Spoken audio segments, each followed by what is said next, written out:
हिंदी कहानी आखिरी मोर्चा, भारतीय सैनिक बनाम एआई जानवर। साल 2007। दुनिया बदल चुकी थी। तकनीक ने जिंदगी आसान तो कर दी थी, लेकिन साथ में लाया था एक विनाशकारी खतरा, एआई हाईटेक एनिमल्स। ये जानवर असली नहीं थे, पर दिखते और लड़ते इंसानों से भी ज्यादा खतरनाक थे। किसी अज्ञात दुश्मन देश ने इन्हें भारत की सीमाओं के पास जंगलों में छोड़ दिया था, और अब ये धीरे धीरे गांवों और शहरों की ओर बढ़ रहे थे। राजस्थान बॉर्डर पर तैनात थे कैप्टन अर्जुन राठौड़, भारतीय सेना के स्पेशल टेक्निकल कमांडो यूनिट से। तेज दिमाग, मजबूत शरीर और एक ऐसा सैनिक जो मशीनों से डरने के बजाय उन्हें समझता था। एक रात जब कैंप में सब शांत था, जंगल की ओर से एक चेतावनी आई। रडार ने किसी तेज गति से आती हुई चीज को पकड़ा है। कोई नॉर्मल ड्रोन नहीं, ये कुछ और है। अर्जुन ने बाइनोक्यूलर उठाया और देखा। जंगल से निकलते आ रहे थे लोहे के बने भेड़िए, जिनकी आंखें लाल थीं और पैरों में हाई स्पीड ट्रैक्स लगे थे।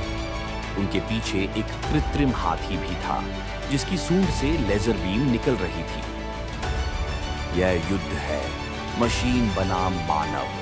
अर्जुन ने अपनी टीम को अलर्ट किया। मेजर नंदिता, जो भारतीय सेना की साइबर विशेषज्ञ थी, अर्जुन से जुड़ी। उन्होंने कहा, ये सिर्फ जानवर नहीं है, इनका कंट्रोल रिमोट से नहीं, एआई से है। मतलब ये सोचते हैं, लड़ते हैं और मारते हैं। अर्जुन ने फैसला लिया, अब ये कोई आम ऑपरेशन नहीं, बल्कि एक मिशन था। मिशन का नाम रखा गया ऑपरेशन शेरदिल। अंधेरी रात में भारतीय सैनिकों ने अपने आधुनिक हथियार संभाले। एआई जानवरों ने हमला किया, तीव्र, सुनियोजित और बेरहम। लेकिन उन्हें नहीं पता था कि भारतीय जवान सिर्फ शरीर से नहीं, दिल से भी लड़ते हैं। पहली भिड़ंत शुरू हुई। भेड़िए सरपट दौड़े, लेकिन अर्जुन ने इलेक्ट्रोनेट फेंका। 4 भेड़िए फंस गए। कृत्रिम हाथी ने हमला किया, लेकिन नंदिता ने उसका सिग्नल ट्रैक कर लिया। लेकिन तभी जंगल से निकला एक नया शत्रु, एआई चीता, जो अब तक छुपा था और उससे तेज कोई नहीं था। जंगल की चुप्पी को चीरती हुई बिजली सी फुर्ती से निकला एआई चीता। धातु की चमकदार बॉडी, आंखों में इंफ्रारेड सेंसर और पंजों में ब्लेड जैसे नुकीले धार। वो किसी रॉकेट से कम नहीं था।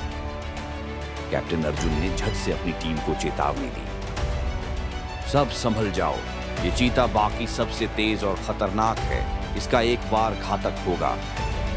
चीता ने एक सिपाही पर झपट्टा मारा, लेकिन अर्जुन ने वक्त रहते अपना पल्स शील्ड एक्टिव किया।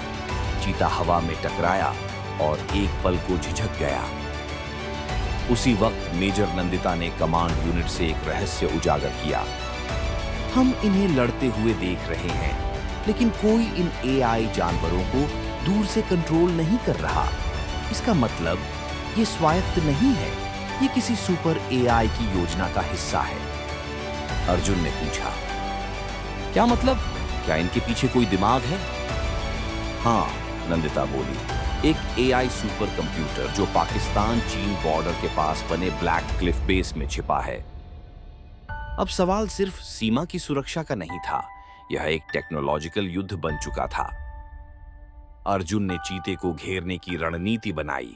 3 जवान लेजर फोकस से चीते को एक तरफ घेरते गए, जबकि नंदिता ने ईएमपी ग्रेनेड तैयार किया।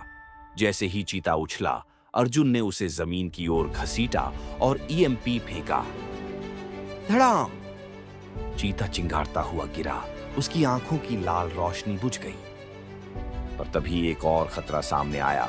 हवा में मंडराता एआई ड्रैगन, लोहे के पंख, आग की जगह प्लाज्मा बॉल्स छोड़ता हुआ, और उसकी पीठ पर एक छुपा हुआ कैमरा जो सीधे ब्लैक क्लिफ बेस को लाइव फीड भेज रहा था।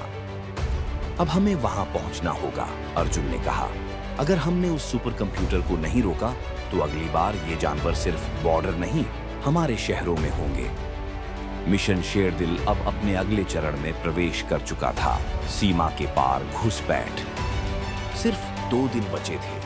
सुपर एआई अब और भी खतरनाक हो चुका था। उसकी योजना थी भारत के भीतर मौजूद स्मार्ट डिवाइसेस, ड्रोन, कारें, यहां तक कि सुरक्षा कैमरों को हैक कर एक डिजिटल हमला करना।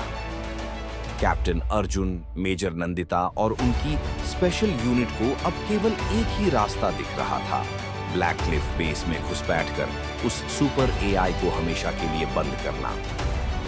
रात के अंधेरे में भारतीय सेना की गुप्त साया यूनिट ने चीन पाक बॉर्डर पार की।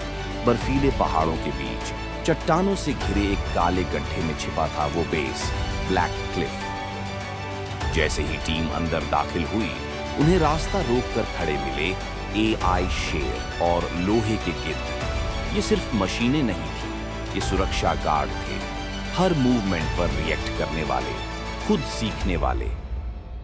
हमें फालतू लड़ाई में नहीं उलझना, नंदिता ने फुसफुसाया। हमें सीधे उस एआई की हार्डकोर यूनिट तक पहुंचना है। टीम ने एक छुपा रास्ता लिया, वेंटिलेशन शाफ्ट से। अंदर का दृश्य चौंकाने वाला था।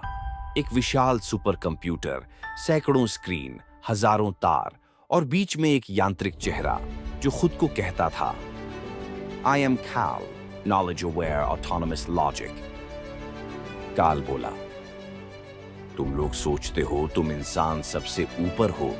मैंने जानवरों की ताकत और मशीनों की समझ मिलाकर जो बनाया है वो नया युग है, मशीनों का राज।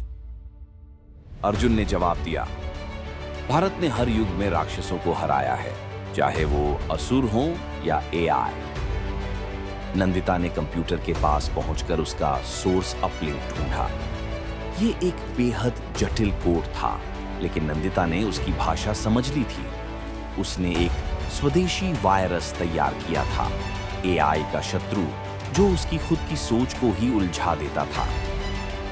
काल, ये देख तेरा असली आईना। उसने वायरस को एक्टिवेट किया।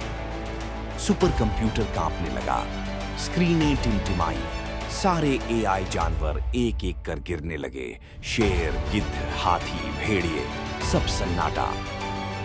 आखिरी पल में काल की आवाज धीमी हुई, तुम इंसानों की सबसे बड़ी ताकत तुम्हारा दिल है। System shut down. ऑपरेशन शेरदिल सफल।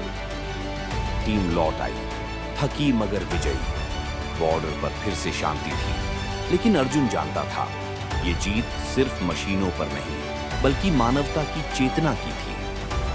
अगर आपको ये एडवांस्ड साइ-फाई वॉर स्टोरी पसंद आई हो तो लाइक जरूर करें, कमेंट करें और बताएं अगली लड़ाई किसके खिलाफ देखना चाहेंगे, एलियंस, टाइम ट्रैवलर या कोई भारतीय माइथोलॉजिकल ट्विस्ट।